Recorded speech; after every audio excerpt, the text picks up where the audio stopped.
Yigwa Luganda Mugabo Tikidde. Eggulo twagambye nti Kabaka yekyukyu n'atasibwa muge nga kitegeeza amaanyi n'obuyinza byalina. Olwayiro tugenda kulaba erinnya eryamwenyango. Edda nno twaguyimbanga n'okuguyimba nti abalangira mwenyango ali gukwatako guli mwokya. Omwenyango kimera kibeerako ebikoola bigazi biringa ebyepaapaali era nagwo gukulanga mu paapaali. Naye ekikoola ky'omwenyango kyokya kibalagala. Kale nno Kabaka okumuyita mwenyango kitegeeza nti tamanyiirwa. Kabaka tamanyiirwa, Kabaka abonereza abamwepankirako.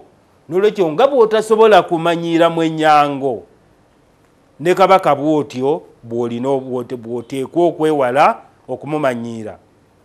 Nolwekyo ne Kabaka mwenyango ekitegeeza amaanyi n'obuyinza ebyerabikira ne mu kubonereza bwe wabeerawo abo abavudde ku mulamwa. Nze Kirwana Sozi, mwebale nnyo. Yigwa Luganda Mugabo Tikidde.